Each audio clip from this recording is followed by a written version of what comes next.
ನಮ್ಮ ರಾಜ್ಯದಲ್ಲಿ ಮಹಿಳೆಯರಿಗೆ ಉಚಿತವಾದಂತಹ ಬಸ್ ಸೇವೆ ಆರಂಭ ಆಗುತ್ತೆ. ಹೇಗಿತ್ತು ಸರ್ ಆರಂಭಿಕ ಸವಾಲು? ನಮ್ಮ 5 ಗ್ಯಾರಂಟಿಗಳಲ್ಲಿ ಒಂದು ಶಕ್ತಿ ಕಾರ್ಯಕ್ರಮ. ನಮ್ಮ ಸರ್ಕಾರ ಬಂದ 21ನೇ ದಿನಕ್ಕೇ ಶಕ್ತಿ ಕಾರ್ಯಕ್ರಮ ಪ್ರಾರಂಭ ಆಯಿತು.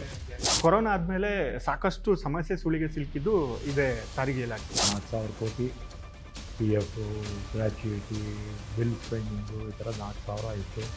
ರಿಕ್ರೂಟ್ಮೆಂಟು ಡ್ರೈವರ್ಸು ಪ್ರೈವೇಟಾಗಿ ತೊಗೊಳ್ತಾ ಇದ್ದರು. ನಮ್ಮಲ್ಲಿರ್ತಕ್ಕಂಥ ಸ್ಟಾಫು ನೀವು ಯಾವುದೇ ದೇಶದಲ್ಲಿ ಹೋದರೂ ಕೂಡ ನಿಮಗೆ ನಂಬರ್ 1 ನಮ್ಮದು ಕರ್ನಾಟಕದಲ್ಲೇ ನಂಬರ್ 1. BJP ಜೊತೆಯಲ್ಲಿ ವಾರ್ ನಡೀತಾನೆ ಇರುತ್ತೆ, ಟ್ವೀಟ್ ವಾರ್ ಮಾಡ್ತಾರೆ. ಈಗ ಏನಾಗಿದೆ ಅಂದರೆ BJPನಲ್ಲಿ IT ಸೆಲ್ ಇದೆ. ಸುಳ್ಳು ಸುದ್ದಿಗಳನ್ನು BJP ಪಕ್ಷ ಭಾಳ ವರ್ಷಗಳಿಂದ ಮಾಡ್ಕೊಂಡು ಬರ್ತಾ ಇದ್ದಾರೆ. ದೇಶದಲ್ಲೂ ಕೂಡ ಮಾಡ್ತಾ ಇದ್ದಾರೆ. Democracy is the government of the people, by the people, for the people. ನಮಸ್ತೆ ಒನ್ ಇಂಡಿಯಾ ವೀಕ್ಷಕರೇ, ದ ಲೀಡರ್ ವಿಶೇಷ ಕಾರ್ಯಕ್ರಮಕ್ಕೆ ನಿಮ್ಮೆಲ್ಲರಿಗೂ ನಲ್ಮೆಯ ಸ್ವಾಗತ. ನಾನು ಮಾಲ್ತೇಶ್. ಇದೀಗ ನಮ್ಮೊಂದಿಗೆ ಕಾಂಗ್ರೆಸ್ ಪಕ್ಷದ ಹಿರಿಯ ನಾಯಕರು ಹಾಗೂ ಹಿರಿಯ ಸಚಿವರಾಗಿರ್ತಕ್ಕಂತಹ ರಾಮಲಿಂಗಾರೆಡ್ಡಿ ಅವರಿದ್ದಾರೆ. ಬನ್ನಿ ಅವರನ್ನು ಮಾತಾಡಿಸ್ತಾ ಹೋಗೋಣ. ನಮಸ್ತೆ ಸರ್. ಸರ್, ಇದು ಒಂದು ದೊಡ್ಡ ಅಚೀವ್ಮೆಂಟ್ ಅಂತ ಹೇಳ್ಬೋದು ಸರ್. ಅಂದರೆ ದೇಶದಲ್ಲೇ ಮೊದಲನೇ ಬಾರಿಗೆ ನಮ್ಮ ರಾಜ್ಯದಲ್ಲಿ ಮಹಿಳೆಯರಿಗೆ ಉಚಿತವಾದಂತಹ ಬಸ್ ಸೇವೆ ಆರಂಭ ಆಗುತ್ತೆ. ಇದೀಗ 2 ವರ್ಷ ತುಂಬ್ತಾ ಇದೆ ಸರ್. ಸೊ ಈ ಸೇವೆ ಆರಂಭವಾದಾಗ ಆರಂಭಿಕವಾದಂತಹ ಸವಾಲುಗಳು ಸಾಕಷ್ಟು ಇರ್ತವೆ ಸರ್. ಹೇಗಿತ್ತು ಸರ್ ಆರಂಭಿಕ ಸವಾಲುಗಳು? 2023ರಲ್ಲಿ ನಮ್ಮ ಸರ್ಕಾರ ಅಧಿಕಾರಕ್ಕೆ ಬಂತು. ಮೇ 25ಕ್ಕೆ ಪೋರ್ಟ್ಫೋಲಿಯೋ ಹಂಚಿದರು.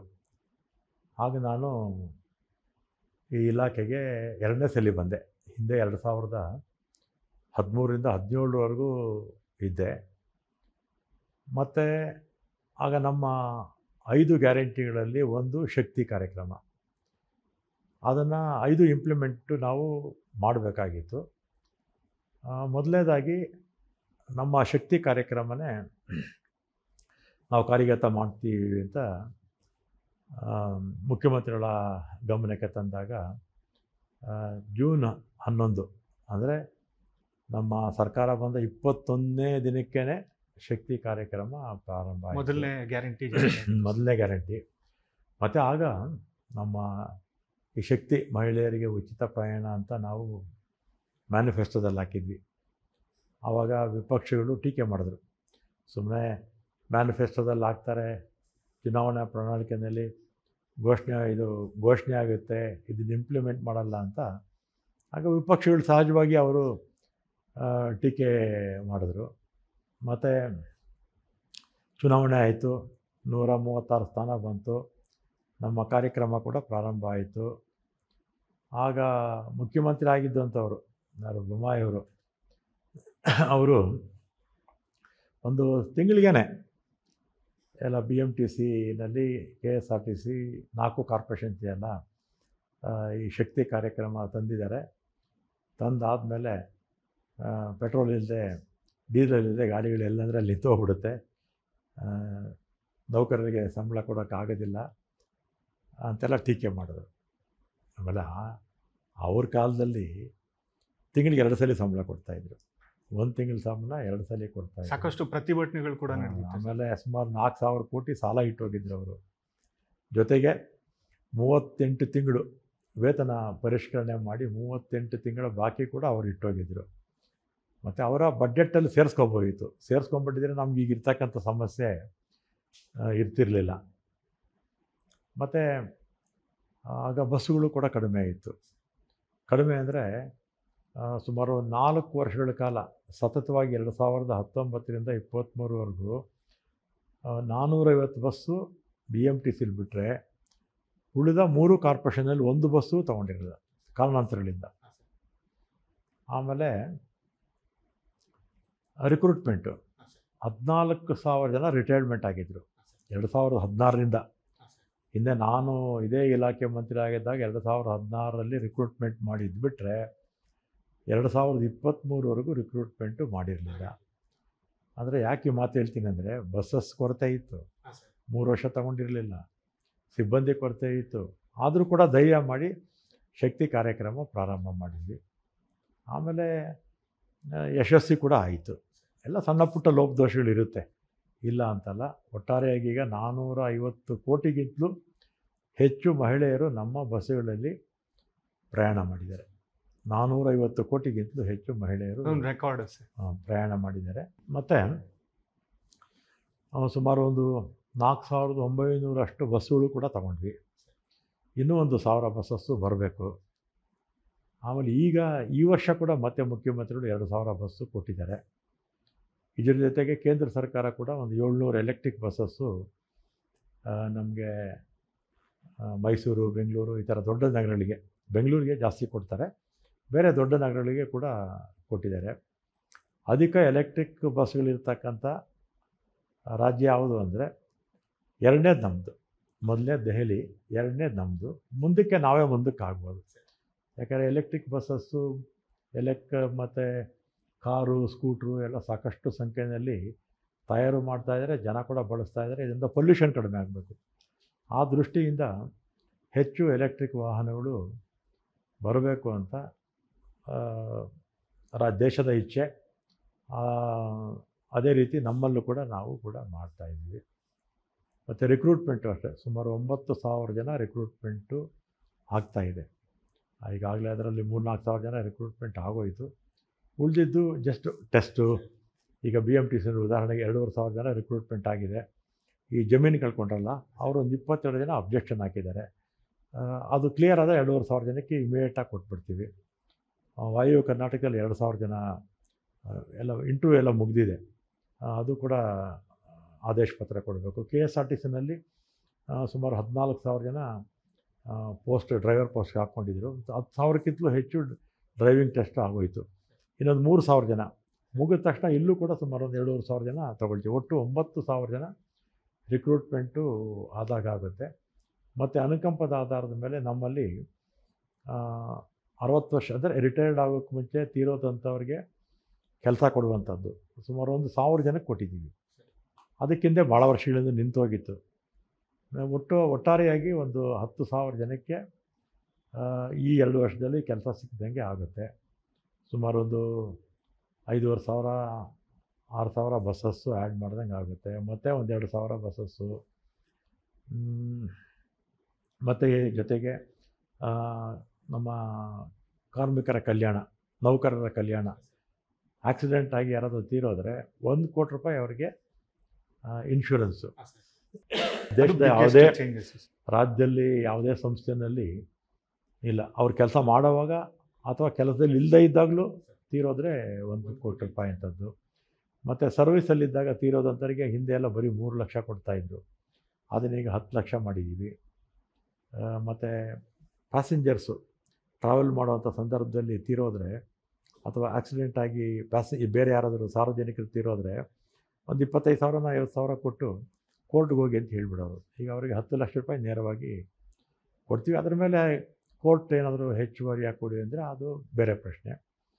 ಈ ಥರ ಮತ್ತು ನೌಕರರಿಗೆ ಕ್ಯಾಶ್ಲೆಸ್ಸು ಟ್ರೀಟ್ಮೆಂಟು ಆರೋಗ್ಯದ ದೃಷ್ಟಿಯಿಂದ KSRTCಲಿ ಪ್ರಾರಂಭ ಮಾಡಿದ್ದೀವಿ. ಒಬ್ಬರು 650 ರೂಪಾಯಿ ಕಟ್ಟಬೇಕು ನೌಕರರು. 35,000 ಜನ ಕೂಡ ಬರ್ಕೊಟ್ಟಿದ್ದಾರೆ.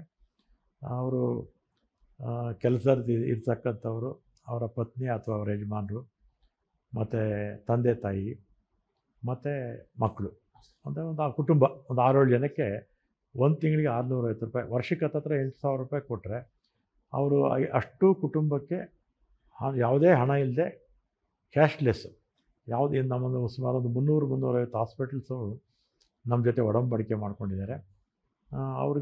ಅವ್ರಲ್ಲೇ ಹೋಗಿ ಟ್ರೀಟ್ಮೆಂಟ್ ತೊಗೋಬೋದು. ಇದನ್ನು BMTC, ವಾಯವ್ಯ ಕರ್ನಾಟಕ, ಕಲ್ಯಾಣ ಕರ್ನಾಟಕ ಅವ್ರಿಗೂ ಟಾರ್ಗೆಟ್ ಕೊಟ್ಟಿದ್ದೀನಿ. ಬಹುತೇಕ ಎಲ್ಲ ಜೂನ್ ಜುಲೈ ಅವರು ಕೂಡ ಇದನ್ನು ಪ್ರಾರಂಭ ಮಾಡ್ತಾರೆ. ಮತ್ತು ನಮ್ಮ ಸಂಸ್ಥೆಗೆ ಇಡೀ ದೇಶದಲ್ಲಿ ಯಾವುದೇ ಸಂಸ್ಥೆಗೆ 670 ಪ್ರಶಸ್ತಿಗಳು ಬಂದಿದೆ. ರಾಷ್ಟ್ರೀಯ ಅಂತಾರಾಷ್ಟ್ರೀಯ ಪ್ರಶಸ್ತಿಗಳು 670 ಪ್ರಶಸ್ತಿಗಳು ನಮ್ಮ ಸಂಸ್ಥೆಗಳಿಗೆ ಬಂದಿದೆ. ಅದರಲ್ಲಿ KSRTC ಜಾಸ್ತಿ, BMTC 2ನೇ ಸ್ಥಾನದಲ್ಲಿದೆ. ಸರ್ ಆ್ಯಕ್ಚುಲಿ ಸರ್ ಇವಾಗ ನಿಮ್ಮ ಕೈಗೆ ಯಾವುದೇ ಇಲಾಖೆ ಕೊಟ್ಟರು, ಯಾವುದೇ ಸಚಿವ ಸ್ಥಾನ ಕೊಟ್ಟರು, ಅಲ್ಲೊಂದು ಪಕ್ವತೆ ಇರುತ್ತೆ. ಅದನ್ನೊಂದು ಅಲ್ಲಿ ಏನೇ ಸಮಸ್ಯೆಗಳಿದ್ರು ನೀಟಾಗಿ ಕ್ಲಿಯರ್ ಮಾಡ್ತೀರ. ಸೊ ಕೊರೋನಾ ಆದಮೇಲೆ ಸಾಕಷ್ಟು ಸಮಸ್ಯೆ ಸುಳಿಗೆ ಸಿಲುಕಿದ್ದು ಇದೆ ಸಾರಿಗೆ ಇಲಾಖೆ. ಯಾಕಂದರೆ ಬಸ್ಗಳು ಓಡಾಡಲಿಲ್ಲ, ನಿಂತಿತ್ತು, ಸಾಕಷ್ಟು ಸಮಸ್ಯೆಗಳು ಎದುರಾಗಿದ್ವು.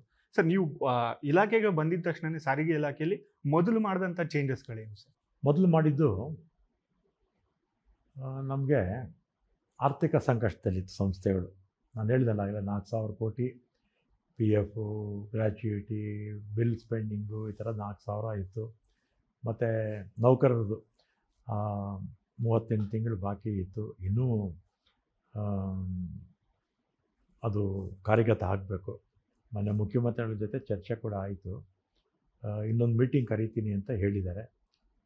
ಬೇಗ ಕರೆದು ಅದೊಂದು ಇತಿಶ್ರೀ ಅಂದರೆ ಅದನ್ನ ಒಂದು ಕೊನೆ ಅದನ್ನು ಮುಟ್ಟಿಸ್ಬೇಕು. ನೌಕರರಿಗೂ ಸಮಾಧಾನ ಆಗಬೇಕು, ನಮಗೂ ಸಮಾಧಾನ ಆಗೋ ರೀತಿ ಅದೊಂದು ಆಗಬೇಕಾಗಿರ್ತಕ್ಕಂಥದ್ದು ಭಾಳ ಮುಖ್ಯ.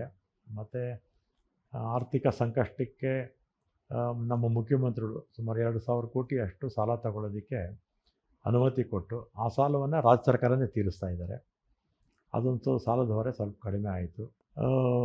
ಸಂಸ್ಥೆಗಳಿಗೂ ನಿಧಾನ ಆಗಿತ್ತು, ಅದನ್ನು ತ್ವರಿತಗತಿಯಲ್ಲಿ ಮಾಡಿದ್ದು ಒಂದು. ಆಮೇಲೆ ನಮ್ಮ ಸರ್ಕಾರ ಬಂದ ಮೇಲೆ ಹಣ ಒದಗಿಸ್ಕೊಂಡು ತಗೊಂಡಿದ್ದೊಂದು, ರಿಕ್ರೂಟ್ಮೆಂಟ್ ಮಾಡಿದ್ದೊಂದು. ಮತ್ತು ಒಂದೇ ದಿನ 20-25 ಲಕ್ಷ ಜನ ಇದು ಪ್ರಯಾಣಿಕರು ಹೆಚ್ಚುವರಿ ಆದಂಥ ಸಂದರ್ಭದಲ್ಲಿ ಸಹಜವಾಗಿ ಒತ್ತಡಗಳು ಇದು ಕೂಡ ಇತ್ತು. ಒತ್ತಡ ಇದ್ದಾಗ ಅದರಲ್ಲಿ ಶಾಲಾ ಕಾಲೇಜ್ ಸಮಯದಲ್ಲಿ ಸ್ವಲ್ಪ ಹೆಚ್ಚು ನಮಗೆ ಸಮಸ್ಯೆ ಆಗ್ತಿತ್ತು. ಅಂಥ ಸಂದರ್ಭದಲ್ಲಿ ನಮ್ಮಲ್ಲಿ ಏನು ಶೆಡ್ಯೂಲ್ಸು 1,50,000 ಓಡ್ತಾಯಿತ್ತು, ಅದನ್ನು ಒಂದು 20,000 ಶೆಡ್ಯೂಲ್ಸ್ ಜಾಸ್ತಿ ಮಾಡಿದ್ದಾಯಿತು ಆ ಸಂದರ್ಭದಲ್ಲಿ. ಆಮೇಲೆ ರಿಕ್ರೂಟ್ಮೆಂಟು ಸ್ವಲ್ಪ ನಿಧಾನ ಆಗಿತ್ತು ಅಂತೇಳಿ ಡ್ರೈವರ್ಸು ಪ್ರೈವೇಟಾಗಿ ತೊಗೊಳ್ತಾ ಇದ್ದರು.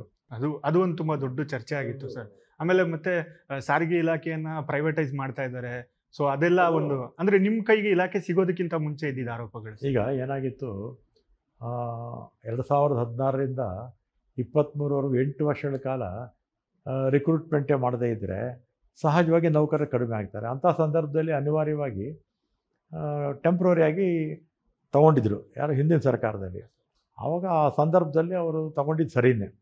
ಈಗ ಪರ್ಮನೆಂಟ್ ರಿಕ್ರೂಟ್ಮೆಂಟ್ ಮಾಡ್ತೀವಿ, ಆಮೇಲೆ ಸಹಜವಾಗಿ ಅವರು ಹೋಗ್ತಾರೆ.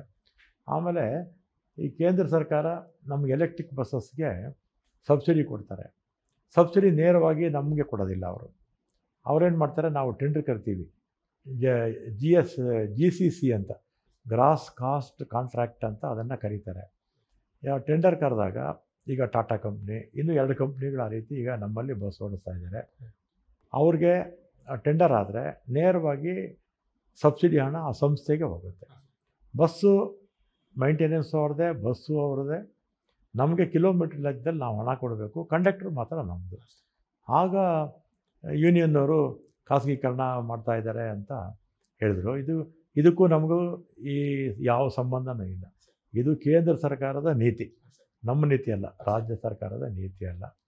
ಅದಕ್ಕೆ ಕೇಂದ್ರ ಸರ್ಕಾರಕ್ಕೆ ನಾನು ಕೂಡ ಒತ್ತಾಯ ಮಾಡ್ತೀನಿ, ನಮ್ಮ ರಾಜ್ಯಕ್ಕೆ ಅಲ್ಲ, ಎಲ್ಲ ರಾಜ್ಯಗಳಿಗೂ ಕೂಡ ನೀವು ಸಬ್ಸಿಡಿ ಹಣವನ್ನು ನೇರವಾಗಿ ಸಂಸ್ಥೆಗಳಿಗೆ ಕೊಡಿ ಅಂತ ನಾನು ಕೂಡ ಒತ್ತಾಯ ಮಾಡ್ತೇನೆ.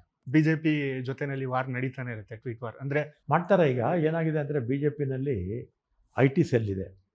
ಆ IT ಸೆಲ್ಗೆ ಭಾಳ ಜನಕ್ಕೆ ಇಟ್ಕೊಂಡಿದ್ದಾರೆ. ಅವರಿಗೆಲ್ಲ ಸ್ಯಾಲ್ರೀಸ್ ಕೊಟ್ಟು ಇಟ್ಕೊಂಡಿದ್ದಾರೆ. ಅವರೇನು ಕಾರ್ಯಕರ್ತರೇನಲ್ಲ. ಅವರ ಇದು ಕೆಲಸನೇ ಸುಳ್ಳು ಸುದ್ದಿಗಳನ್ನು ಹಬ್ಬಿಸೋದು. ಸುಳ್ಳು ಸುದ್ದಿಗಳನ್ನು BJP ಪಕ್ಷ ಭಾಳ ವರ್ಷಗಳಿಂದ ಮಾಡ್ಕೊಂಬರ್ತಾ ಇದ್ದಾರೆ, ದೇಶದಲ್ಲೂ ಕೂಡ ಮಾಡ್ತಾ ಇದ್ದಾರೆ.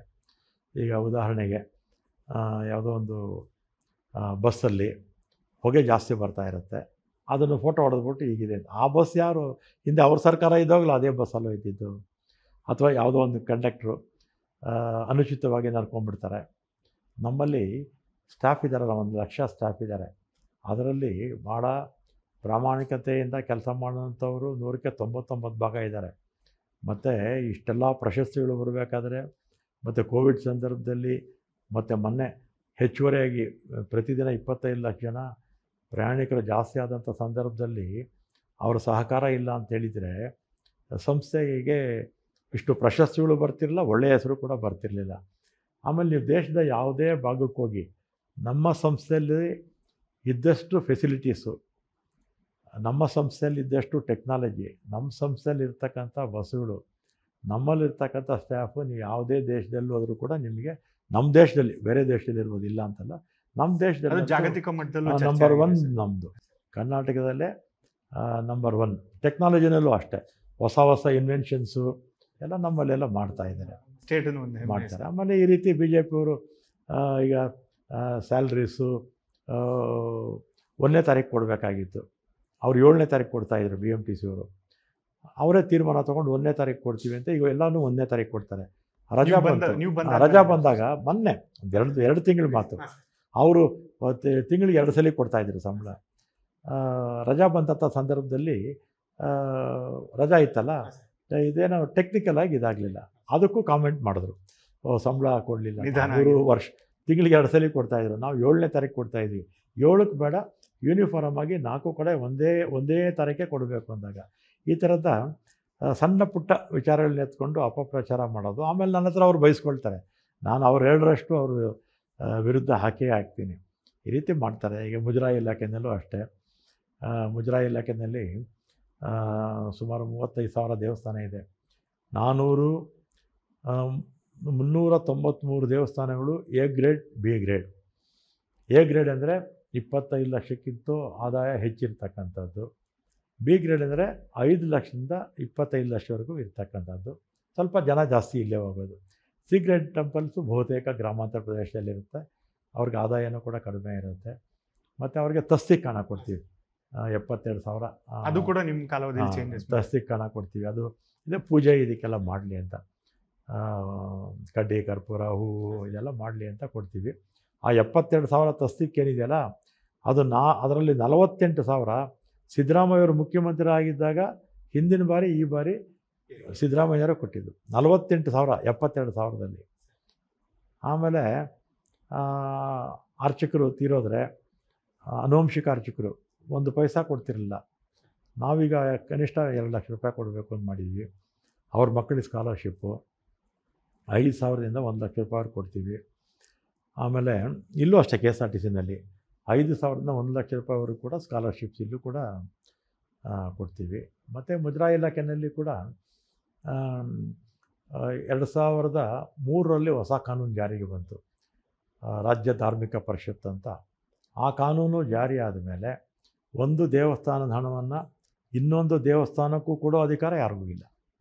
ಆಮೇಲೆ 393 A grade, B grade temples ಇದೆಯಲ್ಲ, ಅಷ್ಟಕ್ಕೂ ಕೂಡ ವ್ಯವಸ್ಥಾಪನಾ ಸಮಿತಿ ಇರುತ್ತೆ. ಒಬ್ಬರು ಅಧ್ಯಕ್ಷರಿರ್ತಾರೆ, 8 ಜನ ಸದಸ್ಯರಿರ್ತಾರೆ. ಅವರು ಏನು ಅವರ ಆದಾಯ ಬರುತ್ತೆ ದೇವಸ್ಥಾನಕ್ಕೆ, ಆ ಆದಾಯನ ಉಳಿಯುವಂಥ ಆದಾಯ ಕೂಡ ಅವ್ರ ಅಕೌಂಟಲ್ಲೇ ಇಟ್ಕೋಬೇಕು. ಅಂದರೆ ಅವರು ಏನು ಹಣ ಇರುತ್ತಲ್ಲ ಅದನ್ನು ಇನ್ನೊಂದು ದೇವಸ್ಥಾನಕ್ಕೂ ಕೂಡ ಅಧಿಕಾರ ಇಲ್ಲ, ಅಲ್ಲೇ ಖರ್ಚು ಮಾಡಿ. ಎಲ್ಲ 393 ದೇವಸ್ಥಾನನೂ 393 ಸರ್ಕಾರ ಇದ್ದಂಗೆ ಇಂಡಿಪೆಂಡೆಂಟ್ ಅವರು. ಆದರೂ ಕೂಡ BJPಯವರು ಮುಜರಾಯಿ ಹಣವನ್ನು ಮಸೀದಿ ಕೊಟ್ಬಿಟ್ರು, ಚರ್ಚ್ ಕೊಟ್ಬಿಟ್ರು ಅಂತ ಅಪಪ್ರಚಾರ ಮಾಡ್ತಾರೆ. ಆ ಥರ ಒಂದೇ ₹1 2003ರಿಂದ ಈ ಹೊಸ ಕಾಯ್ದೆ ಬಂದ ಮೇಲೆ ₹1 ಕೂಡ ಒಂದು ದೇವಸ್ಥಾನದಿಂದ ಇನ್ನೊಂದು ದೇವಸ್ಥಾನಕ್ಕೆ ಅಲ್ಲ, ಯಾರಿಗೂ ಕೂಡ ಕೊಟ್ಟಿಲ್ಲ. ನಮ್ಮ ಟ್ರೆಜರಿಗೂ ಬರೋದಿಲ್ಲ, ದೇವಸ್ಥಾನದ ಹಣ ಇದೆಲ್ಲ ನಮ್ಮ ಟ್ರೆಜರಿಗೆ ಬರೋದಿಲ್ಲ, ಆಯಾ ದೇವಸ್ಥಾನಗಳಲ್ಲೇ ಇರುತ್ತೆ. ಆದರೂ ಕೂಡ ವ್ಯಾಪಕವಾಗಿ ಅಪಪ್ರಚಾರ ಮಾಡ್ತಾರೆ, ನಾವು ಕೌಂಟರ್ ಮಾಡ್ತಾ ಇರ್ತೀವಿ ಸರ್. ಮತ್ತು ಇವಾಗ ಗ್ರೇಟರ್ ಬೆಂಗಳೂರು ಆಗ್ತಾ ಇದೆ ಸರ್. ಸೊ ನೀವು ಸತತವಾಗಿ ಬೆಂಗಳೂರಿನಲ್ಲಿ BTM ಕ್ಷೇತ್ರದಿಂದ ಗೆದ್ದು ಬರ್ತಾ ಇದ್ದಾರೆ, ಅದೊಂದು ಇತಿಹಾಸ ಸರ್. ಸೊ ಈಗ ಬೆಂಗಳೂರು ತುಂಬ ಬೆಳೀತಾ ಇದೆ ಸರ್, AI ಬಂತು, ಇಂಟರ್ನ್ಯಾಷನಲಲ್ಲಿ ಬೆಂಗಳೂರಿಗೊಂದು ದೊಡ್ಡ ಹೆಸರಿದೆ ಸರ್. ಈಗ ಹೊಸ ಮಾರ್ಗಗಳು ಏನಾದರೂ ಇದಾಗುತ್ತೆ ಸರ್, ಅಂದರೆ ಹೊರ ವಲಯ ಎಲ್ಲ ಸೇರಿಕೊಳ್ತಾ ಇದೆಯಲ್ಲ. ಈಗ ನಮ್ಮಲ್ಲೀಗ 1,40,00,000 ಜನ ಇದ್ದಾರೆ. ನಾನು 83ರಲ್ಲಿ ಕಾರ್ಪೊರೇಟರ್ ಆಗಿದ್ದೆ. ಆಗ ನಮ್ಮ ಜನಸಂಖ್ಯೆ ಒಂದು 20 ಲಕ್ಷ ಇತ್ತೇನೋ ಅಷ್ಟೇ. ನಮ್ಮ ತಂದೆ 70ರಲ್ಲಿ ಕಾರ್ಪೊರೇಟರ್ ಆಗಿದ್ದರು. ಆಗ ಒಂದು ಜನಸಂಖ್ಯೆ ಒಂದು 15 ಲಕ್ಷ ಇತ್ತು ಅನ್ನಿಸುತ್ತಷ್ಟೇ. ನಾನಾಗ ಅಷ್ಟೊತ್ತಿಗೆ ಒಂದು 25 ಲಕ್ಷ ಇತ್ತು ನಮ್ಮ ಮ್ಯಾಕ್ಸಿಮಮ್. From 89 ಅನ್ಸುತ್ತಲ್ವ sir? ಅಲ್ಲ, ಕಾರ್ಪೊರೇಟ್ರು MLA ಆಗಿದ್ದು 89. ಅದು ಒಂದು ಹಿಸ್ಟ್ರಿ ಅಲ್ಲ ಸರ್, ಸತತವಾಗಿ ಗೆದ್ಕೊಂಡು ಬಂದಿದ್ದು. ಅದು 85ರಲ್ಲಿ ನಾನು ಒಂದ್ಸಲಿ ನಿಂತು ಆವಾಗ ಸೋತೆ. ಆಗ ಟೋಟಲಾಗಿ ನಮ್ಮ ಬೆಂಗಳೂರಲ್ಲಿ 1 ಸೀಟು ಗೆದ್ದಿರಲ್ಲ ಕಾಂಗ್ರೆಸ್ಸು 85ರಲ್ಲಿ. ಇಲ್ಲ, 85ರಲ್ಲಿ 2 ಸೀಟ್ ಬಂತು. 83, 78ರಲ್ಲಿ ಜನತಾ ಪಕ್ಷನೇ ಎಲ್ಲ ಸೀಟು ಗೆದ್ದಿತ್ತು. ಆಮೇಲೆ 89ರಲ್ಲಿ ಶಾಸಕನಾದೆ. ಶಾಸಕನಾದಮೇಲೆ ಜಯನಗರದಲ್ಲಿ 4 ಸಲ, ಇಲ್ಲಿ 4 ಸಲ, ಒಟ್ಟು 8 ಸಲ ಗೆದ್ದಿದ್ದೀನಿ. ಈಗ ನಾನು ಶಿವಕುಮಾರ್ ಸತತವಾಗಿ 8 ಸಲ ಗೆದ್ದವರು. ಆಮೇಲೆ ವಿಧಾನಸಭೆಯಲ್ಲಿ ನಮ್ಮ ದೇಶಪಾಂಡೆ ಅವರು 9 ಸಲ ಗೆದ್ದಿದ್ದಾರೆ. ಆಮೇಲೆ ಸಿದ್ದರಾಮಯ್ಯ ಅವರು 8 ಸಲ ಗೆದ್ದಿದ್ದಾರೆ. ನಾವು 4 ಜನ 8 ಬಾರಿಗಿಂತಲೂ ಹೆಚ್ಚು ಗೆದ್ದಿರ್ತಕ್ಕಂಥವರು ಈಗಿರ್ತಕ್ಕಂಥ ಅಸೆಂಬ್ಲಿನಲ್ಲಿ. ಇಲ್ಲ, ಇವರು ಇದ್ದರು, ಖರ್ಗೆ ಅವರು ಇದ್ದರು, ಅವರು 9 ಸಲ ಗೆದ್ದಿದ್ರು. ಧರ್ಮ್ ಸಿಂಗ್ 8 ಸಲ ಗೆದ್ದಿದ್ರು. ಯಡಿಯೂರಪ್ಪ ಅವರು ಗೆದ್ದಿದ್ರು ಅನ್ಸುತ್ತೆ, 8 ಅವರು ಇದ್ದರು ಅನ್ಸುತ್ತೆ.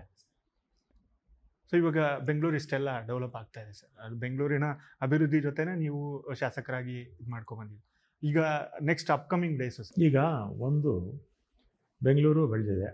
ನನ್ನ ಅಭಿಪ್ರಾಯದಲ್ಲಿ ಬೆಂಗಳೂರ ಜನರ ಹಿತದೃಷ್ಟಿಯಿಂದ ಬೆಂಗಳೂರಿನ ಈಗ ಅದೇ ಕಾನೂನಲ್ಲಿ 7 ಅಂತಿದೆ, ಅಷ್ಟೇನು ನಾವು ಮಾಡೋಕ್ಕೆ ಹೋಗೋದಿಲ್ಲ. 3 ಮಾಡಿದ್ರೆ ಸಾಕು. 3 ಮಾಡಿದ್ರೆ ಅಡ್ಮಿನಿಸ್ಟ್ರೇಷನ್ ಚೆನ್ನಾಗಿರುತ್ತೆ. ಅಂದರೆ ಹಣ ಒಂದು ಕಡೆ ಜಾಸ್ತಿ ಬರ್ಬೋದು, ಆದರೆ ಅದನ್ನು ಈಕ್ವಲ್ಲಾಗಿ ಎಲ್ಲ ಕಡೆ ಡಿಸ್ಟ್ರಿಬ್ಯೂಷನ್ ಆಗಬೇಕು. ಆ ವ್ಯವಸ್ಥೆ ಕೂಡ ಆಗಿದೆ. ಬೆಂಗಳೂರು ಸುತ್ತಲೂ ಇನ್ನೂ ಡೆವಲಪ್ ಆಗಿರ್ತಕ್ಕಂಥ ಏರಿಯಾಗಳು ಇದೆ, ಅದನ್ನು ಸೇರಿಸ್ಕೋಬೇಕು. ಮತ್ತು ಅಧಿಕಾರ ವಿಕೇಂದ್ರೀಕರಣ ಆಗಬೇಕು. ಮತ್ತು 3 ಕಾರ್ಪೊರೇಷನ್ಸ್ ಇದ್ದರೆ ಅಟ್ಲೀಸ್ಟು ಇನ್ ಫ್ಯೂಚರ್ ಇನ್ನು 4-5 ವರ್ಷದಲ್ಲಿ ಹೆಚ್ಚಿನ ನಿರೀಕ್ಷೆಯನ್ನು ನಾವು ಮಾಡ್ಬೋದು ಅಂತ ನನ್ನ ಅಭಿಪ್ರಾಯ. ಈ ಬಸ್ಸು ಮಾರ್ಗಗಳದ್ದು ಬದಲಾವಣೆ ಆಗುತ್ತಾ ಅಥವಾ PMTC ಹಾಗೆ ಇರುತ್ತೆ ಸರ್? ಗ್ರೇಟರ್ ಬೆಂಗಳೂರು ಯಾವುದು? ಗ್ರೇಟರ್ ಬೆಂಗಳೂರು ಆದಮೇಲೆ ಸರ್ ಏನು ಇವಾಗ ಅಂದರೆ ಗ್ರೇಟರ್ ಬೆಂಗಳೂರು ಕಾಯ್ದೆ ಜಾರಿ ಆಗ್ತಾ ಇದೆಯಲ್ಲ ಸರ್, ಸೊ ಚುನಾವಣೆ ನಂತರ BMTC ಹಾಗೆ ಇರುತ್ತಲ್ಲ ಸರ್? BMTC ಅದಕ್ಕೆ ಹಾಂ ಸರ್, BMTC ಹಾಗೆ ಇರುತ್ತೆ. ಓನ್ಲಿ BBMP ಹಾಂ ಸರ್, ಅಷ್ಟೇ. ಅಂದರೆ ಮಾರ್ಗಗಳ ವಿಸ್ತರಣೆ ಸರ್, ಅಂದರೆ ಈಗ ಹೊರವಲಯಗಳೆಲ್ಲ ಈಗ ನಮಗೇನಾಗಿದೆ, ನಮ್ಮ ಪಾಪ್ಯುಲೇಷನ್ಗೆ ನಮಗೆ 10,000 ಬಸ್ ಬೇಕು. ಈಗಿರ್ತಕ್ಕಂಥದ್ದು 6,500 ಇದೆ, ಇನ್ನೂ 3,500 ಬಸ್ ಬೇಕು. ಬೆಂಗಳೂರಿನಾಗಿದೆ ನೀವೊಂದು 14-15 ರಸ್ತೆ ಬರುತ್ತೆ. ಹೊಸಕೋಟೆ, ಈ ಥರ ಆನೇಕಲ್ಲು, ಮುನ್ನಡ ರಸ್ತೆ, ಕನಕಪುರ ರಸ್ತೆ, ನೆಲಮಂಗಲ ರಸ್ತೆ, ಈ ಥರದ ರಸ್ತೆಗಳಿಯಲ್ಲ, ಒಂದು 14-15 ರಸ್ತೆಗಳು ಬರುತ್ತೆ. ನೀವು ಬೆಂಗಳೂರಿಂದ ಒಂದು 25-30 ಕಿಲೋಮೀಟ್ರ್ವರೆಗೂ ಕೂಡ ಉದ್ದಕ್ಕೂ ನಮಗೆ ಅಪಾರ್ಟ್ಮೆಂಟ್ಸ್ ಕಾಣಿಸುತ್ತೆ, ವಿಲ್ಲಾಸ್ ಕಾಣಿಸುತ್ತೆ, ಲೇಔಟ್ಗಳು ಕಾಣಿಸುತ್ತೆ, ವ್ಯಾಪಕವಾಗಿ ಬೆಳೀತಾ ಇದೆ. ಅವ್ರಿಗೆಲ್ಲ ಕೂಡ ಈಗ ಮೆಟ್ರೋನೂ ಆಗ್ತಾಯಿದೆ. ಮೆಟ್ರೋ ಇನ್ನೂ ಜಾಸ್ತಿ ಆಗಬೇಕು, ಯಾಕಂದರೆ ಒಂದೇ ಸಲ ಮಾಡೋಕ್ಕಾಗಲ್ಲ. ಮೆಟ್ರೋ ಬೆಳೀತಾ ಅದನ್ನು ಕೂಡ ಮೆಟ್ರೋ ಎಲ್ಲ ಕಡೆ ನಾವು ಮಾಡ್ಕೊಂಡು ಹೋಗಬೇಕು. ಮತ್ತು ನಮ್ಮ ಸಾರಿಗೆ ಸೌಲಭ್ಯವನ್ನು ಕೂಡ ನಾವು ಹೆಚ್ಚು ವಿಸ್ತರಣೆ ಮಾಡ್ತಾ ಹೋಗಬೇಕು. ಲಾಸ್ಟ್ ಮೈಲ್ ಕನೆಕ್ಟಿವಿಟಿ ಅಂತೀವಲ್ಲ, ಅದಕ್ಕೆ ಪೂರಕವಾಗಿ ನಮ್ಗೆ ಇನ್ನೂ ಒಂದು 3,500 ಬಸ್ ಬೇಕು. ನಮ್ಮ ಈಗ 25 ಕಿಲೋಮೀಟ್ರ್ ಇದೆ BMTCದು, ಅದು ಇನ್ನೂ ಸ್ವಲ್ಪ ಜಾಸ್ತಿ ಮಾಡ್ಕೋಬೇಕು. ಮತ್ತು ಕುಡಿಯೋ ನೀರಿಗೆ ಬೆಂಗಳೂರು ಬೆಳೀತಾ ಇದೆ. ಈಗ ನಮಗೆ ಮೇಕೆದಾಟು ಆದರೆ ನಮಗೆ ಕುಡಿಯೋ ನೀರಿಗೆ ಅನುಕೂಲ ಆಗುತ್ತೆ. ಸಾಲಿಡ್ ವೇಸ್ಟ್ ಮ್ಯಾನೇಜ್ಮೆಂಟು ಸಮಸ್ಯೆ ಇದು. ನಮ್ಮ ಬೆಂಗಳೂರೆಲ್ಲ ಇಡೀ ದೇಶದಲ್ಲೇ ಸಾಲಿಡ್ ವೇಸ್ಟ್ ಮ್ಯಾನೇಜ್ಮೆಂಟು ಸಮಸ್ಯೆ ಇದೆ. ಅದನ್ನು ಕೂಡ ಮಾಡಬೇಕು. ಮತ್ತು ರಸ್ತೆಗಳನ್ನು ಸಮರ್ಪಕವಾಗಿ ನಾವು ಇಟ್ಕೋಬೇಕು. ಯಾಕಂದರೆ ಮಳೆಗಾಲದಲ್ಲಿ ಪಾಟ್ಹೋಲ್ಸು ಅಂತೇಳಿ ಸಹಜವಾಗಿ ಕಂಪ್ಲೇಂಟ್ ಬರುತ್ತೆ. ಮತ್ತು ಈ ಮಳೆಗಾಲದಲ್ಲಿ ಈ ಸ್ಟಾರ್ಮ್ ವಾಟರ್ ರೈನ್ಸು ಹಿಂದೆ SM ಕೃಷ್ಣ ಅವರು ಇದ್ದಾಗಲೂ ಸಾಕಷ್ಟಾಗಿತ್ತು, ಮತ್ತು ಸಿದ್ದರಾಮಯ್ಯ ಅವರು ಇದ್ದಾಗಲೂ ಹೋದ ಟರ್ಮಲ್ಲೂ ಸಾಕಷ್ಟು ಆಗಿತ್ತು. ಈಗ ಮತ್ತೆ ಒಂದು 2,000 ಕೋಟಿಗಿಂತಲೂ ಹೆಚ್ಚು ಟೆಂಡರ್ ಕೂಡ ಕರೆದಿದ್ದೀವಿ. ನೀರು ಒಂದೇ ಸಲ ಸತತವಾಗಿ 1 ಅವರಲ್ಲಿ ಒಂದು 90 ಮಿಲಿಮೀಟರ್ ಅಷ್ಟು ನೀರು ಮಳೆ ಬಿದ್ದುಬಿಟ್ರೆ, ಒಂದೇ 1 ಅವರಲ್ಲಿ ಬಿದ್ದರೆ ಒಂದು 100 ಜಲದ ಸ್ಥಳದಲ್ಲಿ ನಮಗೆ ನೀರು ಸ್ಟಾಗ್ನೆಂಟ್ ಆಗುತ್ತೆ. ಅದೇ ಮಳೆ 3-4 ಗಂಟೆ ಸ್ಪ್ರೆಡ್ ಆದರೆ ಈ ಸಮಸ್ಯೆ ಇರೋದಿಲ್ಲ. ಇದ್ರ ಬಗ್ಗೆ ಸ್ವಲ್ಪ ಹೆಚ್ಚು ಕಾಳಜಿ ವಹಿಸಬೇಕು. ಟ್ರಾಫಿಕ್ ಜಾಮ್ ಇದೆ, ಇದಕ್ಕೆಲ್ಲ ಕೂಡ ಫ್ಲೈಓವರ್ಸ್ ಮಾಡಬೇಕು. ಮತ್ತು ಮೆಟ್ರೋ ವಿಸ್ತರಣೆ ಆಗಬೇಕು. ಜೊತೆಗೆ ಈಗ ಟನಲ್ ಏನೋ ಮಾಡಬೇಕು ಅಂತ ಶಿವಕುಮಾರ್ ಅವರು ಪ್ಲ್ಯಾನ್ ಮಾಡಿದ್ದಾರೆ. ಮತ್ತು ಜನ ಕೂಡ ಎಲ್ಲರ ಮನೆಯಲ್ಲೂ 2-3 ಕಾರು ಇರುತ್ತೆ, 2 ವೀಲರ್ಸು ಇರುತ್ತೆ. ಸಾಧ್ಯವಾದಷ್ಟು 2 ವೀಲರ್ಸಲ್ಲಿ ಓಡಾಡಲಿ, ಸ್ವಲ್ಪ ಮೆಟ್ರೋ ಹೆಚ್ಚು ಬಳಸಲಿ ಅಂತ ಮನವಿ ಮಾಡ್ತೀನಿ. ಮತ್ತು ನಮ್ಮ ಬಸ್ಸಸ್ಸು ಕೂಡ ಹೆಚ್ಚು ಬಳಸಲಿ ಅಂತ. ಈಗಲೂ 40 ಲಕ್ಷ ಜನ ಓಡಾಡ್ತಾರೆ ಪ್ರತಿದಿನ. ನಮ್ಮ BMTCನಲ್ಲಿ 40 ಲಕ್ಷ ಜನ ಓಡಾಡ್ತಾರೆ. ಇನ್ನೂ ಹೆಚ್ಚಾಗಿ ಬಳಸಿ ಅಂತ ಹೇಳ್ತೀನಿ. ಅದಕ್ಕೆ ಪೂರಕವಾಗಿ ನಾವು ಇನ್ನೂ ಹೆಚ್ಚು ಒಳ್ಳೊಳ್ಳೆ ಬಸ್ಸುಗಳೆಲ್ಲ ಹಾಕಬೇಕು. ಆವಾಗ ಟ್ರಾಫಿಕ್ಕು ಸಮಸ್ಯೆ ಆಗುತ್ತೆ. ಈಗ ಹೈದರಾಬಾದಲ್ಲಿ ಚಂದ್ರಬಾಬು ನಾಯ್ಡುವರು ಮೊದಲನೇ ಸಲ ಮುಖ್ಯಮಂತ್ರಿಯಾಗಿದ್ದಾಗ ಪ್ರಾರಂಭ ಮಾಡಿದ್ದು ರೋಡ್ ವೈಡ್ನಿಂಗು, ಒಂದು 30 ವರ್ಷಕ್ಕೆ ಮುಂಚೆ. ಅವರಾದ ಮೇಲೆ ಯಾರ್ಯಾರು ಚೀಫ್ ಮಿನಿಸ್ಟರ್ ಬಂದರು ಅವರೆಲ್ಲರೂ ಕೂಡ ಆ ರೋಡ್ ವೈಡ್ನಿಂಗ್ನೇ ಕಂಟಿನ್ಯೂ ಮಾಡ್ಕೊಂಡು ಬಂದರು. ಈಗಲೂ ಕೂಡ ರೋಡ್ ವೈಡ್ನಿಂಗು ನಡೀತಲೇ ಇದೆ. ಈಗ ಹೈದರಾಬಾದು ಸಿಕಿಂದ್ರಾಬಾದಲ್ಲಿ ಟ್ರಾಫಿಕ್ ಸಮಸ್ಯೆ ತೀರಾ ಕಮ್ಮಿ, ಇಲ್ಲ ಅಂತ ನಾನು ಹೇಳೋದಿಲ್ಲ, ತೀರಾ ಕಮ್ಮಿ ರೋಡ್ ವೈಡ್ನಿಂಗ್ ಮಾಡಿದ್ರಿಂದ. ನಾವು ಹಿಂದೆ SM ಕೃಷ್ಣ ಅವರಿದ್ದಾಗ ಪ್ರಾರಂಭ ಮಾಡಿದ್ರು, ಆಮೇಲೆ ಅದು ನಿಂತೋಯ್ತು. ಈಗೇನಾಗಿತ್ತು, ಬೆಲೆಗಳು ಜಾಸ್ತಿ ಆಯಿತು. ಈಗ ಹೊಸ ನೀತಿ ಬಂತು ಲ್ಯಾಂಡ್ ಎಕ್ವಿಷನ್ಗೆ. ಲ್ಯಾಂಡ್ ಎಕ್ವಿಷನ್ ಅಂದರೆ ಈಗ ಭಾಳ ದುಬಾರಿ. ಅದರಿಂದ ಈಗ ನಾನು ಹೇಳಿದ ರೀತಿಯಲ್ಲೇ ಮೆಟ್ರೋ ಬಸ್ಸಸ್ಸು ಅದನ್ನು ಹೆಚ್ಚು ಬಳಸಬೇಕು. ಸಾರ್ವಜನಿಕ ಸಾರಿಗೆನ ಇದು ಮಾಡ್ಬೋದು ಸರ್. ಮತ್ತು ಇನ್ನೊಂದು ಪ್ರಮುಖವಾದ ಪ್ರಶ್ನೆ ಅಂತ ಹೇಳಿದ್ದಾರೆ ಸರ್, BBMP ಎಲೆಕ್ಷನ್ ನಡೆದ್ಬಿಟ್ಟು ಇನ್ನೇನು ಈ ವರ್ಷಕ್ಕೆ 10 ವರ್ಷ ತುಂಬ್ತಾ ಇದೆ ಸರ್. ಸೊ ಇವಾಗ ಕಾಯ್ದೆ ಜಾರಿಯಾಗಿದೆ ಗ್ರೇಟರ್ ಬೆಂಗಳೂರ್ದು. ಆಗಸ್ಟ್ 15ರ ನಂತರ ಚುನಾವಣೆ ಆಗಬೇಕು ಅನ್ನೋ ಚರ್ಚೆ ಅದರಲ್ಲಿ ಕೂಡ ಮೆನ್ಷನ್ ಆಗಿದೆ. ಸೊ ಎಲೆಕ್ಷನ್ ಆಗೇ ಆಗುತ್ತೆ ಸರ್. ಎಲೆಕ್ಷನ್ ಈಗ ಎಷ್ಟು ಕಾರ್ಪೊರೇಷನ್ ಮಾಡಬೇಕು ಅನ್ನೋ ತೀರ್ಮಾನ ಆಗಬೇಕು. ಯಾವ ಪ್ರದೇಶಗಳು ಆ್ಯಡ್ ಮಾಡಬೇಕು ಅದು ತೀರ್ಮಾನ ಆಗಬೇಕು. ಅದಾದಮೇಲೆ 3 ಕಾರ್ಪೊರೇಷನ್ಗೆ ಯಾವ್ಯಾವ ವಿಧಾನಸಭಾ ಕ್ಷೇತ್ರ ಎಲ್ಲೆಲ್ಲಿ ಹೋಗಬೇಕು ಅಂತ ತೀರ್ಮಾನ ತಗೊಂಡು ಎಷ್ಟು ಪಾಪ್ಯುಲೇಷನ್ಗೆ ಒಬ್ಬ ಕಾರ್ಪೊರೇಟರ್ ಸೀಟು ಮಾಡಬೇಕು ಅನ್ನೋದನ್ನ ತೀರ್ಮಾನ ತಗೊಂಡು ರಿಸರ್ವೇಷನ್ನು ಇದಕ್ಕೆಲ್ಲ ಏನಾಗುತ್ತೆ, ಪ್ರತಿಯೊಂದಕ್ಕೂ ಕೂಡ ನಾವು ಅಬ್ಜೆಕ್ಷನ್ಸ್ ಕಾಲ್ಫರ್ ಮಾಡಬೇಕು. ಅದರಿಂದ ಕನಿಷ್ಠ ಒಂದು 5-6 ತಿಂಗಳಾದರೂ ಬೇಕಾಗುತ್ತೆ. ಈ ವರ್ಷದ ಕೊನೆ ಅಷ್ಟೊತ್ತಿಗೆ ಎಲೆಕ್ಷನ್ನು ಮಾಡಬೇಕು ಅಂತ ಮನಸ್ಸು ಮಾಡಿದ್ರೆ ಈ ತಿಂಗಳು ಕೊನೆ ಅಷ್ಟೊತ್ತಿಗೆ ನಾವು ಈ ವರ್ಷದ ಕೊನೆ ಅಷ್ಟೊತ್ತಿಗೆ ಮಾಡ್ಬೋದು. ಶಕ್ತಿ ಯೋಜನೆ ನಿಲ್ಲಿಸ್ಬಿಡ್ತಾರೆ.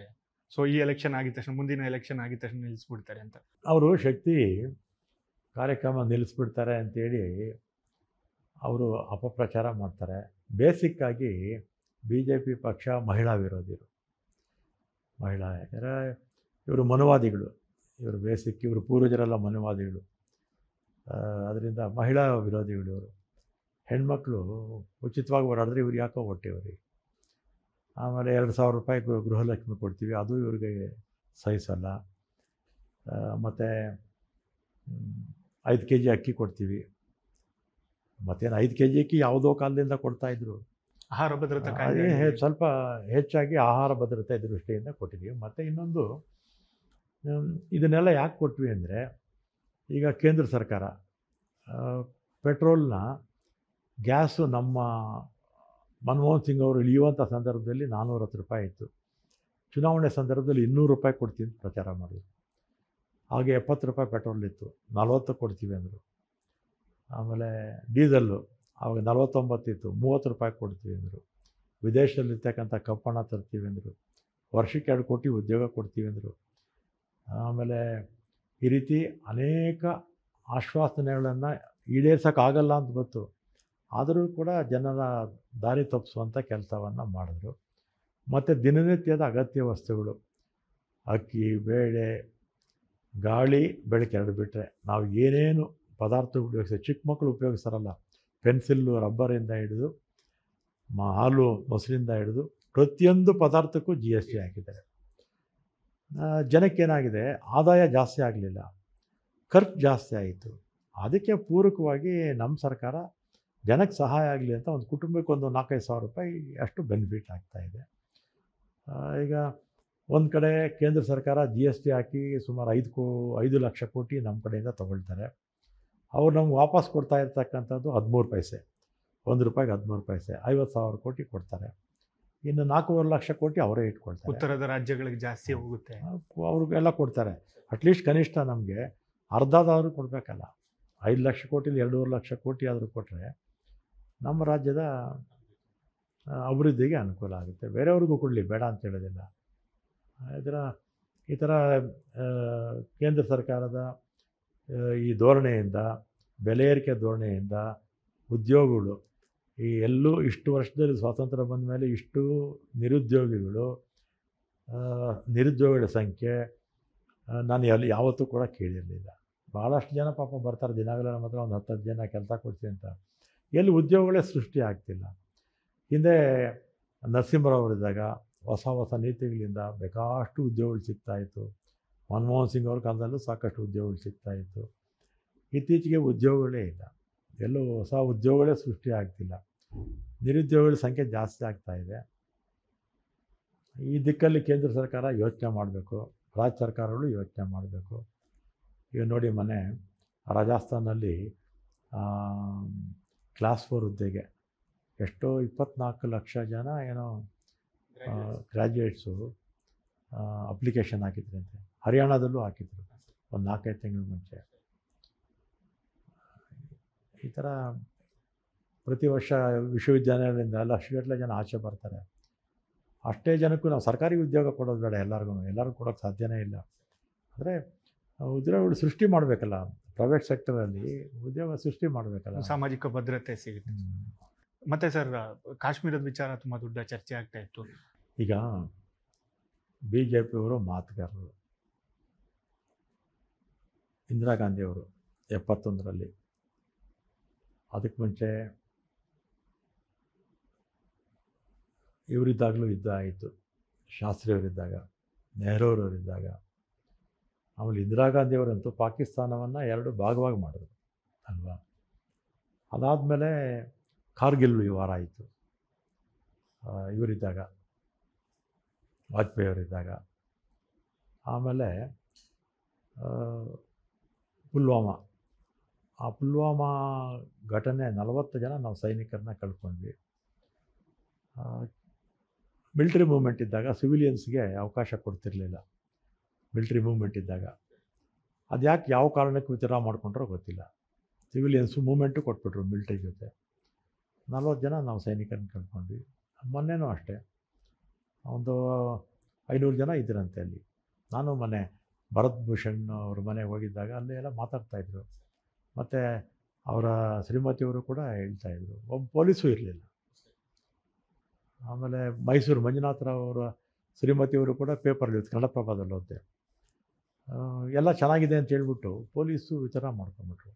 ಇವಾಗ ನಮ್ಮ ಯಾವುದೇ ಒಂದು ಗಣೇಶ ಫಂಕ್ಷನ್ ಆಗ್ತಾ ಇರುತ್ತೆ ನಮ್ಮ ಏರಿಯಾಗಳಲ್ಲಿ, ರಾಜ್ಯೋತ್ಸವ ಆಗುತ್ತೆ. ಆ ಸ್ಟೇಷನವ್ರು ಏನು ಮಾಡ್ತಾರೆ, ಕನಿಷ್ಠ ಒಂದು ಇಬ್ಬರನ್ನ, ಗಲಾಟೆ ಆಗುತ್ತೆ ಅಂತಲ್ಲ, ಇಬ್ಬರು ಇರಬೇಕು ಅಂತ ಹಾಕ್ತಾರೆ. ಗಣೇಶನ ಫಂಕ್ಷನ್ಗೂ ಹಾಕ್ತಾರೆ, ಅಥವಾ ರಾಜ್ಯೋತ್ಸವಕ್ಕೂ ಹಾಕ್ತಾರೆ, ಅಣ್ಣೆಮಗ ಹಾಕ್ತಾರೆ. ಆ ಥರ ಅಷ್ಟು ಜನ ಅಲ್ಲಿ ಇರ್ತಕ್ಕಂಥ ಸಂದರ್ಭದಲ್ಲಿ ಅಲ್ಲಿ ಯಾರೂ ಕೂಡ ಮಿಲ್ಟ್ರಿಯವರು ಇಲ್ಲ ಅಂದರೆ ವೈಫಲ್ಯನೇ. ಆಮೇಲೆ BJPಯವ್ರ ಕಾಲದಲ್ಲಿ ಕಂದಹಾರ್ ಜ್ಞಾಪಕ ಇದೆಯಾ, ಆ ಉಗ್ರಗಾಮಿಗಳನ್ನ ತಗೊಂಡೋಗಿ ಬಿಟ್ಟು ಬಂದರು. ನಮ್ಮ ಜಸ್ವಂತ್ ಸಿಂಗ್ ಇರಬೇಕಾಗ ಮಿನಿಸ್ಟ್ರು, ಅವರೇ ತೊಗೊಂಡೋಗಿ ಫ್ಲೈಟಲ್ಲಿ ಬಿಟ್ಟು ಬಂದರು. ಮತ್ತು ಅಕ್ಷರಧಾಮ ಅಲ್ಲಿ 2002ರಲ್ಲಿ 2 ಘಟನೆಗಳಾಯಿತು. ಬಾಲಾಕೋಟು ಇದೆಲ್ಲ BJPಯವರ ಅವಧಿನಲ್ಲಿ ಸಾಕಷ್ಟು. ಇದೆಲ್ಲ ಘಟನೆಗಳ ಹಿಂದೆ ಪಾಕಿಸ್ತಾನ ಇದೆ ಅಂತ ಎಲ್ರಿಗೂ ಕೂಡ ಗೊತ್ತು. ಅವ್ರಿಗೆ ಬುದ್ಧಿ ಕಲಿಸ್ಬೇಕು. ಆಮೇಲೆ ಸಿದ್ದರಾಮಯ್ಯನವರು ಫಸ್ಟ್ ಬಂದೋಬಸ್ತ್ ಮಾಡಿಕೊಂಡು ಆಮೇಲೆ ಯುದ್ಧ ಮಾಡಿ ಅಂತ ಹೇಳಿದರು. ಅವ್ರೇನು ಯುದ್ಧ ಮಾಡಿಬಿಡಿ ಅಂತ ಹೇಳಲಿಲ್ಲ. ಅದಕ್ಕೆ ಅವ್ರ ಮೇಲೆ ಟೀಕೆ ಮಾಡಿದ್ರು. BJPಯವರು ಟೀಕೆ ಮಾಡ್ತಾರೆ. ಈಗ ಸಿದ್ದರಾಮಯ್ಯವ್ರ ಮಾತು ಕೇಳಿಕೊಂಡು ನರೇಂದ್ರ ಮೋದಿಯವರು ಯುದ್ಧ ಮಾಡ್ತಾರಾ ಅಥವಾ ಸುಮ್ಮನೆ ಇರ್ತಾರಾ? ಯಾವ ಸಂದರ್ಭದಲ್ಲಿ ಪ್ರಧಾನಮಂತ್ರಿಗಳು, ಗೃಹ ಮಂತ್ರಿಗಳು, ರಕ್ಷಣಾ ಮಂತ್ರಿಗಳು ಏನು ತೀರ್ಮಾನ ತಗೋಬೇಕು ಆ ತೀರ್ಮಾನವನ್ನು ತಗೋಬೇಕು ಅಲ್ವಾ. ಸಿದ್ದರಾಮಯ್ಯನವ್ರು ಹೇಳಿದ್ದು, ಅವ್ರೇನು ಯುದ್ಧ ಬೇಡ ಅಂದ್ರೆ, ಯುದ್ಧ ಅವಶ್ಯಕತೆ ಬಂದರೆ ಯುದ್ಧ ಮಾಡಿ ಅಂತಲೇ ಹೇಳೋದು ಸಿದ್ದರಾಮಯ್ಯವರು. ಒಂದು 5-6 ಘಟನೆಗಳು, ದೊಡ್ಡ ದೊಡ್ಡ ಘಟನೆಗಳೆಲ್ಲ ಕೂಡ BJPಯವರ ಆಡಳಿತ ವೈಫಲ್ಯದಿಂದನೇ ಉಗ್ರಗಾಮಿಗಳು ನಮ್ಮ ಭದ್ರತೆಗೆ ಧಕ್ಕೆ ತರಕ್ಕೆ ಪ್ರಯತ್ನ ಮಾಡಿದ್ರು.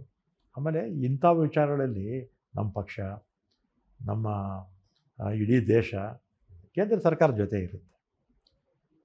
ಕೇಂದ್ರ ಸರ್ಕಾರದ ಜೊತೆ ಇರುತ್ತೆ. ಪಾಕಿಸ್ತಾನ ಇದರ ಹಿಂದೆ ಇದೆ ಅಂತ ಗೊತ್ತಾದರೆ ಅವ್ರ ವಿರುದ್ಧ ಫೈಟ್ ಮಾಡಲಿ. ಇಡೀ ದೇಶ ಕೇಂದ್ರ ಸರ್ಕಾರದ ಜೊತೆ ಇರುತ್ತೆ. ಸರಿ, ಒಂದು ಫೈನಲ್ ಕ್ವೆಶ್ಚನ್. ಈಗ ಇಷ್ಟು ಗ್ಯಾರಂಟಿ ಯೋಜನೆಗಳು ಅಂದರೆ ಇದು ಒಂದು ಮೇಲ್ವರ್ಗ ಅಥವಾ ಅಪ್ಪರ್ ಮಿಡ್ಲ್ ಕ್ಲಾಸನ್ನು ಬಿಟ್ಟು ಬಡ ವರ್ಗಗಳಿಗೆ ಗ್ಯಾರಂಟಿ ಯೋಜನೆಗಳು ನಿಜವಾಗ್ಲೂ ನೀಡಿದೆ. ಸೊ ಅದನ್ನು ಅವರೆಲ್ಲ ಅಕ್ಸೆಪ್ಟ್ ಮಾಡ್ಕೊಂಡಿದ್ದಾರೆ. ಸೊ ಇದನ್ನು ಗಮನದಲ್ಲಿ ಇಟ್ಕೊಂಡು 2028ರ ಚುನಾವಣೆಯಲ್ಲಿ ಕಾಂಗ್ರೆಸ್ ಪಕ್ಷಕ್ಕೆ ಎಷ್ಟು ಪ್ಲಸ್ ಪಾಯಿಂಟ್ ಆಗ್ಬೋದು ಸರ್ ಗ್ಯಾರಂಟಿ ಯೋಜನೆಗಳು? ಈಗ ಜನ ಯಾವತ್ತೂ ಯೋಚನೆ ಮಾಡಬೇಕು, ಯಾವ ಪಕ್ಷ ಜನರ ಪರವಾಗಿದೆ, ಯಾವ ಪಕ್ಷ ಜನರ ಕೆಲಸ ಮಾಡ್ತಾರೆ, ಯಾವ ಪಕ್ಷ ಅತ್ಯಂತ ದುರ್ಬಲರಿದ್ದಾರೆ ಅವ್ರ ಬಗ್ಗೆ ಕಾಳಜಿ ಇದೆ, ಅದನ್ನು ಆಯ್ಕೆ ಮಾಡಿಕೊಂಡ್ರೆ ಕಾಂಗ್ರೆಸ್ ಪಕ್ಷಕ್ಕೆ 150 ಸ್ಥಾನ ಬರುತ್ತೆ. ಈಗ BJP ಪಕ್ಷ ಬುರುಡೆ ಜನರ ಪಕ್ಷ ಅಂತ ನಾನು ಅವ್ರನ್ನ ಕರೆಯೋದು. ಸುಳ್ಳು ಹೇಳೋದರಲ್ಲಿ ನಿಸ್ಸೀಮರು. ಅವರು ಪ್ರಧಾನಮಂತ್ರಿಗಳಿಂದ ಹಿಡಿದು ಕಾರ್ಯಕರ್ತರವರೆಗೂ ಸುಳ್ಳು ಹೇಳಿಲ್ಲ ಅಂದರೆ ಅವ್ರಿಗೆ ತಿಂದ ಊಟ ಜೀರ್ಣನೇ ಆಗಲ್ಲ, ನಿದ್ರೆನೂ ಬರಲ್ಲ ಅವ್ರಿಗೆ.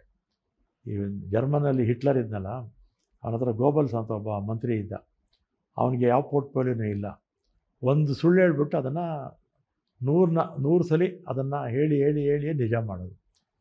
ಆ ಥರ ಇವರು ಬರೀ ಸುಳ್ಳು ಹೇಳ್ಕೊಂಡು ರಾಜಕಾರಣ ಮಾಡ್ತಾರೆ. ಇವರಿಗೆ ಡೆವಲಪ್ಮೆಂಟ್ ಬಗ್ಗೆ BJPಗೆ ಆಸಕ್ತಿನೇ ಇಲ್ಲ. ಯಾಕೆಂದರೆ ಓಟ್ ತಗೊಳ್ಳೋದಕ್ಕೆ ಅವರಿಗೆ ಮೋದಿಯವರ ಹೆಸರು ಬರ್ಕೊಳ್ತಾರೆ, ಧರ್ಮದ ಹೆಸರು ಬರ್ಕೊಳ್ತಾರೆ, ದೇವರ ಹೆಸರು ಬಳಸ್ಕೊಳ್ತಾರೆ. ಅದರಿಂದ ಓಟ್ ಸಿಗ್ತಾ ಇದೆಯಲ್ಲ, ಕೆಲಸ ಕೆಲಸ ಮಾಡೋದೇ ಬಿಟ್ಬಿಟ್ಟಿದ್ದಾರೆ ಅವರು. ನಮಗೇನೂ ಇಲ್ಲ, ಕೆಲಸ ಮಾಡಿದ್ರೇ ನಮಗೆ ಓಟು. ಆದ್ದರಿಂದ ನಾವು ಕೆಲಸ ಮಾಡಲೇಬೇಕು. ನೋಡಿದ್ರಲ್ಲ ವೀಕ್ಷಕರೇ, ಇದಿಷ್ಟು ಸಾರಿಗೆ ಸಚಿವರು ಹಾಗೂ ಮುಜರಾಯಿ ಸಚಿವರಾಗಿರ್ತಕ್ಕಂಥ ರಾಮಲಿಂಗಾರೆಡ್ಡಿ ಅವರ ಮಾತುಗಳು. ಗ್ಯಾರಂಟಿ ಯೋಜನೆಗಳು 2028ರ ಒಂದು ಚುನಾವಣೆ ಮೇಲೆ ಯಾವ ರೀತಿಯಲ್ಲ ಪ್ರಭಾವ ಬೀರ್ಬೋದು, ಹಾಗೆ ಈಗ 2023ರಲ್ಲಿ ಸರ್ಕಾರ ಬಂದ ನಂತರ ಕೈಗೊಂಡಂತಹ ಕ್ರಮಗಳು ಹಾಗೂ ಬದಲಾವಣೆಗಳ ಬಗ್ಗೆ ಅವರು ಸಂಪೂರ್ಣ ವಿವರವನ್ನು ಕೊಟ್ಟರು. ಮುಂದಿನ ಎಪಿಸೋಡ್ನಲ್ಲಿ ನಾನು ನಿಮ್ಮೊಂದಿಗೆ ಮತ್ತೆ ಸಿಗ್ತೀನಿ. ಅಲ್ಲಿವರೆಗೂ ನೋಡ್ತಾ ಇರಿ ಒನ್ ಇಂಡಿಯಾ.